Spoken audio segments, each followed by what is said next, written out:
সন্তানকে বললেন, আমি স্বপ্নের মধ্যে দেখেছি আজবাহুকা, আমি তোমাকে জবাই করতেছি।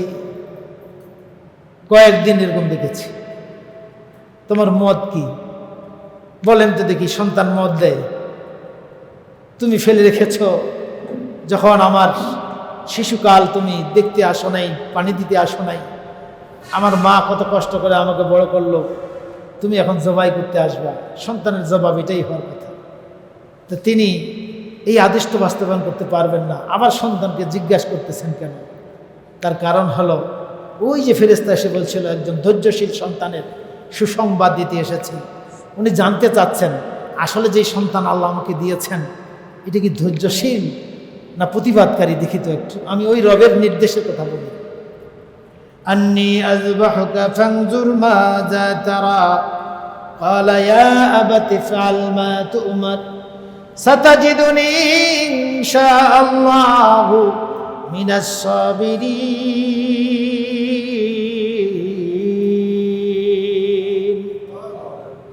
সন্তান জবাব দিচ্ছে, ক্বালা ইয়া আবাতি ইফআল মা তু'মার, হে আমার পিতা, তু'মার ইফআল মা তু'মার, তুমি যা দেখেছ ওই নির্দেশটা বাস্তবায়ন করো। কারণ নবীদের স্বপ্ন মিথ্যা নয়, আমি রেডি আছি, তুমি অবশ্যই জবাই করতে নিয়ে যাও। সাতাজিদুনি, আমাকে পাবে তুমি ইনশাআল্লাহ, মানে আল্লাহ যদি চায় আমাকে ধৈর্যশীলদের কাতারে তুমি আমাকে পাবে। অনেক বড় ঘটনা আপনারা জানেন, মূল কথা শুধু বলছি। স্ত্রীকে বললেন বন্ধুর কাছে নিয়ে যাব, বন্ধুর বাড়িতে সন্তানকে। মিথ্যা নয়, বন্ধু তো তিনি আল্লাহকে ধরে নিয়েছেন। সন্তানকে সাজিয়ে দেওয়া হলো। শয়তান এসে স্ত্রীকে বললেন, তোমার স্বামী তোমার সন্তানকে জবাই করবে। স্ত্রী বুঝতে পারলেন যে এইটা আবার কে, আমার হিতাকাঙ্ক্ষী। জিজ্ঞেস করলেন, কেন জবাই করবে? বলছে যে জবাই করার নির্দেশ আল্লাহ দিয়েছেন, যেই আল্লাহর নির্দেশে তোমাদেরকে এই মরুভূমিতে ফেলে গিয়েছেন। তিনি পাথর মেরে শয়তানকে জানিয়ে দিলেন, তুমি দূর হও। ওই যে পাথর মারার ইতিহাস, এখান থেকে যে আল্লাহর নির্দেশ যদি হয়, সন্তানকে শুধু কোরবানি নয়, আমাকেও কোরবানি দিলে আমি রাজি আছি। সন্তানকে নিয়ে তিনি রওনা হলেন। ওখান থেকে প্রায় 3 মাইল পাহাড়ি পথ দিয়ে হেঁটে চললেন, দুর্গম পথ। ওই পথগুলোতে হাঁটাচলা করেছি। সেখানে আসার পরে একটি নির্জন জায়গায় বেছে নিল। আপনারা যারা হজ করতে গিয়েছেন দেখেছেন সেই পাথরটা, যে পাথরের উপর শোয়ায় তাকে জবাই করা হয়েছে। সেদিনকার ইতিহাস মুফাসসির বর্ণনা করছেন। তিনি 9 তারিখ থেকে রওনা হয়েছেন হাঁটা।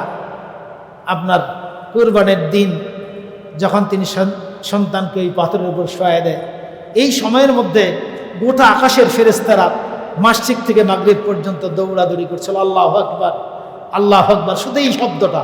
কারণ তারা জানে না ঘটনা কি ঘটবে। তারা জানে যে সন্তান কুরবানি হচ্ছে, কিন্তু নির্দেশ আল্লাহ কেন দিলেন? একটা সন্তানকে এতদিন পরে দেওয়ার পরে এই সন্তানকে আবার জবাই হবে, কি হবে? ফেরেশতাদের মধ্যে ঝড় শুরু হয়েছে। আল্লাহ ডিসকানেকশন করে দিয়েছে ফেরেশতাদেরকে, জানান না কি ঘটবে, শুধু আল্লাহ তাআলাই জানেন।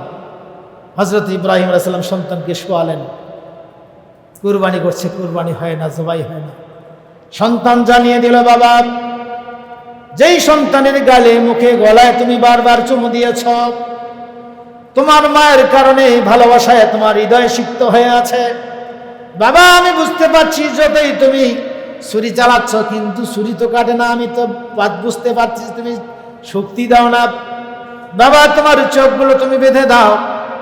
বাবার একটি আপত্তি, আমার হাত পা বেঁধে দাও। তোমার চোখ বাঁধলে তুমি দেখতে পাবা না, মায়া কম লাগবে। আমার হাতগুলো বাঁধবে এই কারণে, বাবা, আমি যদি জবাই করার পরে হাত পা নাড়াচাড়া করি, আমার লাঠি, আমার আঘাত আপনার মুখে লাগতে পারে। কিয়ামতের ময়দানে আল্লাহর দরবারে আমি কি জবাব দিব? ইব্রাহিম আলাইহিস সালাম বুঝতে পারলেন সন্তান সত্যিকার ধৈর্যশীল। তার হাত পা বাঁধা হলো, নিজের চোখগুলো বাঁধলেন। এই সময়ের অবস্থা, সমস্ত ফেরেশতারা শুধুমাত্র আল্লাহু আকবার আল্লাহু আকবার, লা ইলাহা ইল্লাল্লাহ আল্লাহু আকবার, যেটি আমাদের জন্য ওয়াজিব করা হয়েছে আইয়ামে তাশরিকি, বলতে শুরু করলো। ছুরি চালাবেন, বড় ঘটনা। এমন সময় আল্লাহ ফেরেশতাকে নির্দেশ করলেন, জান্নাতে দুধ বানিয়ে যান। তার তো চোখ বাঁধা। তিনি আল্লাহু আকবার করে কোরবানি দিয়ে দিলেন। তার আগে সন্তান বলছে, বাবা একটু থামেন, কোরবানি হয়ে গেলে আর জবান খুলবে না। বাবা একটি মাত্র আপত্তি আমি করতে চাই, আমার হাতের বাঁধন খুলে দেন, পায়ের বাঁধন খুলে দেন। সন্তানের বক্তব্য শুনে ইব্রাহিম আলাইহিস সালাম ঘাবড়ে গেলেন। চিন্তা করলেন সন্তান বোধহয় এবার বুঝতে পেরেছে জবাই হবে, দৌড় দিবে।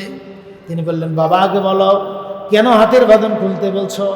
বাবা আরেকটি আপত্তি আছে, আমার জামাগুলো খোলেন, কাপড়গুলো খুলে আমার শীতানের পাশে, আমার শিয়রের পাশে রাখেন।